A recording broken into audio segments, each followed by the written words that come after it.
Here's a relatively new home, folks, 5 years old, and in the front of it, a very active door, being the garage door.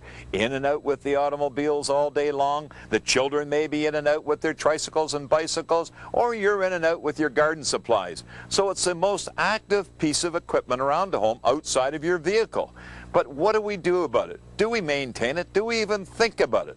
Because you know it could be dangerous. A door malfunctioning can let loose and come down and cause serious injury. So there's things that should be done to the garage door. Some I want to show you that you can do yourself, but others should be done by the pro. So come on in, let's explain it to you. Hey, door maintenance, let's talk to the pro, Dennis, the door pro. How are you doing, Dennis? Very well, Shell. Boy, I'll tell you, this has got to be something else. When I heard that door going up, I was thinking of all the neighbors here at about 2 o'clock in the morning with somebody coming home. You'd wake the whole neighborhood up. Absolutely, absolutely. Well, Tell us about it. Let's get right on with it, Shell. Here, I'm going to bring the door down. We're going to look at the first and the most important section of a garage door, and that's the bottom section. You got that right. That's the bottom section that lifts up all the rest of the door. And on the bottom of the section, we see that the door has been unfinished. But not only in the bottom section, the whole inside of the door. The whole inside of the door has not been finished. This will void any manufacturer's warranty. But why do the builders or the painters not do that? I know it's very common. Well, you know the price of paint these days. 1 quart short. Oh, well, there you go, quart short. Now, another thing that we notice looking on the bottom section is our bottom astragal. This is a weather seal that's supposed to catch the rain and take the rain away from the door on the outside. And we have, in fact, our rain running on the inside.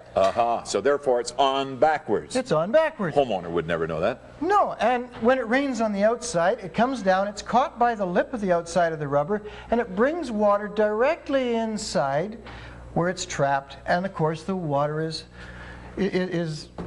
caused it to absorb right up in the bottom of the door. Well, also I see here, by looking underneath, the bottom of the door is unfinished. That's unfinished. So therefore that rubber weather stripping, the astragal as you call it, was put on the underside before the door was installed, obviously, yes. And very likely why it's on backwards. Yep. But hey, who would ever change that at that point? And quite often, the homeowners are not going to make this observation. Good, better, best. The best ones do it right.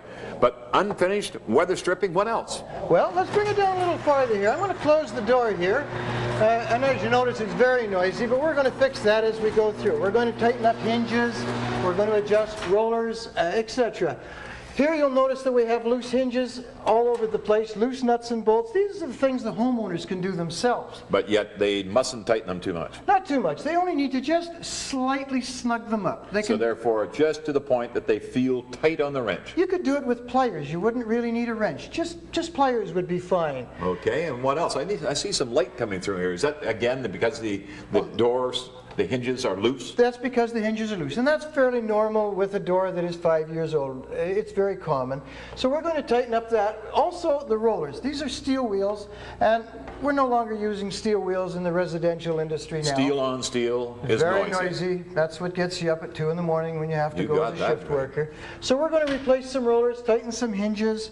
We're going to put a sag eliminator on. A big double door, we like to put a sag eliminator on it as a preventative measure. Now that's the device that keeps the bottom door panel nice and square, and also maintains that what do you call it, the cable that goes to the bottom panel and holds that door under pressure as the door is in the closed position. That's right. If you think of laying a board on a couple of sawhorses and letting it get wet and dry and wet and dry, eventually the 2x4 would sag. Right. Same thing with a garage door, only this is a 16-foot 2x4 as it were. Right. So it will extra sag. By putting the brace on, it'll help prevent the sagging. Dennis, I'm going to pull the emergency release here so we can put the door up. You want to lift it up? Yeah. Oh, hang on right there. Now, just let it go. Now, that's incredible. That should not do that if it was properly balanced. No. If that was properly balanced, that wouldn't happen. But that it did happen. Imagine if a child was to have pulled the emergency release. Just playing in the yard or playing in the garage area. Just doing what kids do. What's that little plastic handle for up there, Johnny? And pulls that and down that door comes? That's right. Now, that's why you're here. That's why we're here today. We're going to adjust the springs so that this doesn't happen and so that it is safe, so that even a small child can lift the door instead of 2 of us struggling to lift that torsion spring there is not a homeowner adjustment. No, leave that strictly for the professionals. there's just too many people that have been hurt big time by it, and the injuries last a long time. Okay, well listen, let's get right down to business here. First of all, you're going to do the weather stripping on the bottom. You're going to make sure it's correct. You're going to talk to the homeowner, obviously, about painting the inside of the door and getting it all sealed up. You're going to adjust the nuts on the hinges of the doors.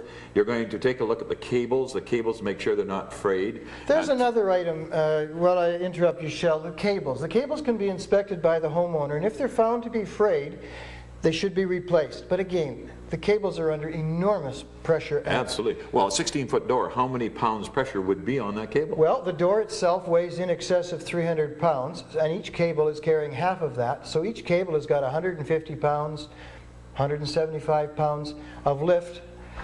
It's plus enormous. the spring torque. Absolutely. So if the homeowner should find the cables are frayed, call a professional to have the cables changed. It's not very expensive, and it'll save somebody's life, perhaps. Now the rollers. You're going to change the rollers and make them now nylon rather than... We're going to put the nylon rollers on. They'll give you approximately twice the life of a steel roller, and they're infinitely quieter, and they require no maintenance. You don't have to oil them, you don't have to grease them. Right. And on the outside, weather stripping around the door will trim it out and give a nice tight seal. Absolutely, and it'll give payback to the home, because now when you bring your car in at night and the engine is warm and you close the garage door, and as the engine is cooling off, it's dissipating its heat, and it's keeping the garage warm. There's a small payback. There you go. Well, listen, let's get at it. Let's get at it, okay. Okay.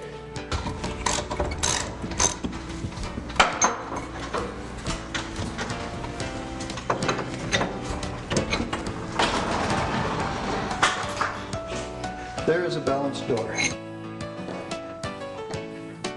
Just to the point you can feel it tight. Okay, here we have a steel wheel, and it's quite wobbly on its shaft, and of course this causes more resistance. On the other hand, the nylon roller requires no lubrication, and it's absolutely quiet in the track. So we just pop the track back into position here. And Shell would say it's just that easy, folks. Here I'm putting on the weather stripping so that it'll seal out the cold and seal in the warmth.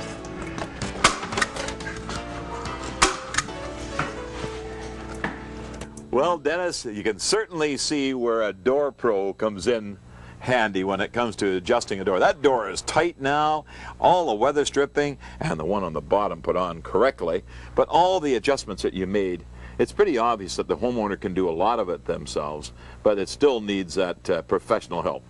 Absolutely. Thanks very much. Really appreciate you coming out and giving us a rundown on garage doors. Thank you, Shell. You bet.